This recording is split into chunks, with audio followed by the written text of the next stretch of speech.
बिस्मिल्लाहिर्रहमानिर्रहीम। अस्सलाम वालेकुम मोअज़्ज़ज़ सामीन, मैं अपने चैनल पे आप सबको खुश आमदीद कहता हूँ। मेरा नाम है हारून और आज एक लंबे अरसे के बाद मैं आपकी खिदमत में लेके आया हूँ एक खौफनाक कहानी। इस कहानी के दो किरदार हैं, जिसमें एक का नाम होता है आमिर और दूसरे का नाम होता है कलीम, जो बचपन से लेकर जवानी तक बेस्ट फ्रेंड थे। आमिर बहुत एडवेंचरस था, उसको एडवेंचर बहुत पसंद थे। कलीम थोड़ी सादा तबीयत का इंसान था, लेकिन उसको भी एडवेंचर पसंद थे। लेकिन आमिर उसके मुकाबले में बहुत ज़्यादा डेयरिंग और एडवेंचरस इंसान था। दोनों स्कूल में सारा वक्त साथ गुजारते और स्कूल से जब घर आते तो शाम को एक दूसरे के घर ज़रूर जाते कुछ टाइम गुजारने के लिए। ये रूटीन उनकी बचपन से लेकर जवानी तक रही। उनकी फैमिलीज़ को, मोहल्लेदारों को, स्कूल और कॉलेजेस में सबको पता था कि ये दोनों बहुत अच्छे दोस्त हैं और हमेशा अपना सारा वक्त साथ गुजारते हैं और अच्छे बुरे वक्त में एक दूसरे का साथ भी देते हैं। कहानी को मुकम्मल ज़रूर सुनिएगा ताकि आपको पता चले इन दोनों ने कौन सा एडवेंचर करने की ठानी और आखिर में उनके साथ क्या हुआ। अगर आप मेरे चैनल पर नए हैं तो आपसे गुजारिश है कि चैनल को सब्सक्राइब करें, बेल आइकन का बटन दबाएं, लाइक करें, क्योंकि हर यूट्यूबर को आप जैसे मुअज़्ज़ज़ सामीन की ज़रूरत होती है। बहुत शुक्रिया। तो कहानी का आगाज़ करते हैं। एक दिन कलीम और आमिर जब कॉलेज जा रहे थे तो उन्होंने डिसाइड किया कि कुछ एडवेंचर करते हैं। आमिर ने कलीम से कहा, कलीम क्या तुम्हें पता है यहाँ से कुछ फासले पे एक जंगल मौजूद है और अगर उस जंगल को पार करके जाएं तो वहाँ एक खाली घर मौजूद है, एक अरसा दराज से खाली पड़ा हुआ है और उसके बारे में ये मशहूर है कि वहाँ पर जन्नात का बसेरा है, वहाँ पे लोग जाने से डरते हैं। मैं चाहता हूँ तुम और मैं वहाँ जाएं और एक्सप्लोर करें कि क्या ये वाकई बात सच है या झूठ है। कलीम जैसे मैंने पहले कहा तो सादा तबीयत का इंसान था, लेकिन आमिर के इसरार करने पे वो राज़ी हो गया और उन्होंने ये बात ठान ली कि छुट्टी वाले दिन वो वहाँ ज़रूर जाएंगे। सर्दियों के दिन थे, छुट्टी का दिन हुआ। दोनों सुबह नाश्ता के बाद फ्री होकर एक दूसरे के साथ मिले। घर वालों को बताए बगैर ज़रूरत का सामान लिया, गर्म कपड़े लिए, खाने की कुछ चीज़ें लीं और वहाँ से चल पड़े। रास्ते में चलते चलते खुशखबरियों में मसरूफ़, बचपन की यादें ताज़ा करते हुए, रास्ता काटते हुए, चलते चलते चलते चलते चलते बहुत सारी बातें करते हुए रास्ते में जंगल भी आए, कब्रिस्तान भी आए, खामोश जगह भी आई, लेकिन वो अपने धुन में सवार अपनी मंजिल की जानिब रवां दवां रहे। आखिरकार उस जगह पे पहुंच गए जिसके बारे में मशहूर था कि यहाँ जन्नात का बसेरा है। दोनों वहाँ रुके और एक दूसरे से पूछना शुरू किया, अब अंदर कौन जाएगा। आमिर ने कहा, यकीनन मैं जाऊँगा। कलीम ने इसरार किया, मैं तुम्हें ख़तरे में नहीं डालना चाहता, मैं जाऊँगा।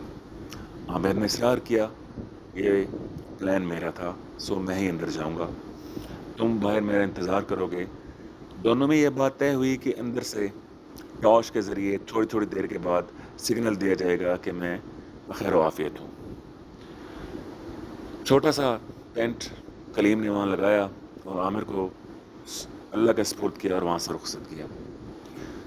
वो दूर तक आमिर को जाता देखता रहा जब तक आमिर उसकी नज़रों से ओझल ना हो गया और कोई रास्ता ढूंढ के घर के अंदर न चला गया। थोड़ी देर गुजरी थी कि उसे टॉर्च की लाइट नज़र आई, जो आमिर की तरफ से ये सिग्नल था कि वो घर के अंदर पहुंच चुका है और खैरियत से है। इधर से कलीम ने उसे टॉर्च का इशारा किया कि मैं ये जान चुका हूँ तुम खैरियत से पहुंच चुके हो। शाम का वक्त हो चुका था, सर्दियों का मौसम था, धुंध छाई हुई थी। कलीम बाहर अकेला मौजूद था और आमिर घर के अंदर। दोनों के अलावा वहाँ दूसरी कोई ज़ीरो नहीं थी। वक्त गुजरता गया, शाम के साए बढ़ते गए, यहाँ तक के रात का अंधेरा छा गया। करीब 1 घंटा गुजरने के बाद आमिर ने उसे दोबारा टॉर्च का सिग्नल दिया। कलीम की जान में जान आई तो उसने दोबारा उसको सिग्नल बैक दिया कि मैं जान चुका हूँ तो तुम खैरियत से हो। काफ़ी देर गुजर गई, आमिर का अंदर से कोई सिग्नल मौसूल न हुआ।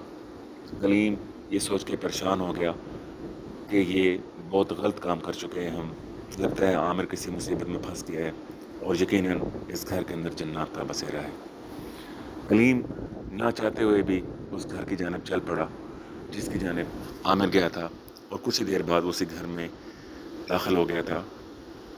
کافی دیر کلیم اندر جانے کا راستہ تلاش کرتا رہا۔ بالآخر اسے ایک ٹوٹی دیوار نظر آئی جہاں سے اندر جانے کا راستہ تھا۔ کلیم ٹارچ لے کے، اپنے ہاتھ میں تھامے ہوئے ٹارچ جلا کے، اللہ کا نام لے کے اس گھر میں داخل ہوا، ڈرتے ڈرتے سہمتے ہوئے۔ کلیم نے عامر کو آوازیں بھی دی 2-3 دفعہ، لیکن اس کو واپسی پہ صرف اپنی آواز گونجتی ہوئی سنائی دی، جس طرح وہ خلا میں کسی کو پکار رہا ہو۔ کلیم بہت دیر تک عامر کو ڈھونڈتا رہا، لیکن عامر کا کہیں بھی کوئی نام و نشان نہیں تھا۔ کلیم اب بہت پریشان تھا، بہت گھبرایا ہوا تھا۔ وہ اللہ سے دعائیں کر رہا تھا کہ اس کا دوست، اس کا بیسٹ فرینڈ، اس کا سب سے پرانا دوست بخیر و عافیت ہو، کسی قسم کا نقصان کا سامنا اسے نہ کرنا پڑا ہو۔ یوں ہی کلیم ادھر ادھر عامر کو تلاش کر رہا تھا گھپ اندھیرے میں، ایک ٹارچ کی مدد سے، کہ اسے کوئی بھاری چیز گرنے کی آواز سنائی دی اس کی دائیں جانب۔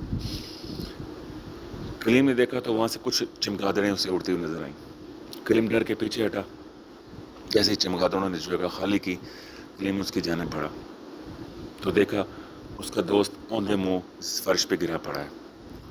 وہ اس کی طرف لگ پا اور اس کو جگانے کی کوشش کی، لیکن عامر بے ہوش پڑا ہوا تھا۔ کلیم بہت گھبرایا کیونکہ اس کے علاوہ وہاں کوئی موجود نہیں تھا۔ کلیم نے اللہ کا نام لیا اور کسی نہ کسی طرح عامر کو وہاں سے اٹھایا اور واپس لے آیا۔ گھر سے تھوڑی دور جو کلیم نے ایک ٹینٹ لگایا ہوا تھا، باہر جب آ کے دیکھا تو ٹوٹ پھوٹ گیا تھا۔ کلیم نے عامر کو لٹایا، اس کے منہ پہ پانی کے چھینٹے پھینکے، دعائیں پڑھیں، خدا خدا کر کے عامر کو ہوش آیا۔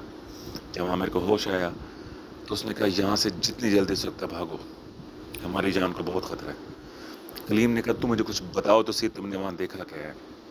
عامر نے کہا یہ وقت ان باتوں کا نہیں ہے، ہمیں یہاں سے فوراً سے پہلے نکلنا ہے۔ وہ سرپٹ اپنا آدھا پونا سامان لے کے وہاں سے بھاگے۔ بھاگتے بھاگتے بھاگتے ان کا سانس پھول گیا۔ ایک جگہ وہاں رکے، انہیں وہاں سے ہلکی سی آبادی نظر آئی، وہاں سستانے کے لیے کچھ دیر بیٹھے۔ کلیم نے عامر سے دریافت کیا تم گھر کے اندر گئے، تم نے 2 دفعہ ٹارچ کا سگنل دیا، میں تیسرے سگنل کے انتظار میں رہا لیکن کوئی سگنل نہ آیا تو میں مجبوراً تمہارے پیچھے آیا۔ اب میں نے کہا تمہارا بہت شکریہ میرے بھائی، اگر تم میرے پیچھے نہ آتے تو شاید آج میں تمہارے ساتھ موجود نہ ہوتا۔ کلیم کے اصرار کرنے پر عامر نے اس کو بتایا جب میں گھر کے اندر گیا تو اندر قدم رکھتے ہی مجھے ایک سردی کی لہر محسوس ہوئی۔ میں نے یہی سمجھا کہ یہ میرا وہم ہے، سردیوں کا موسم ہے، لیکن وہ کچھ اور تھا۔ میں پورے گھر میں کسی کو تلاش کر رہا تھا لیکن مجھے کچھ نظر نہ آیا، لیکن اچانک میں ایک کمرے میں گیا۔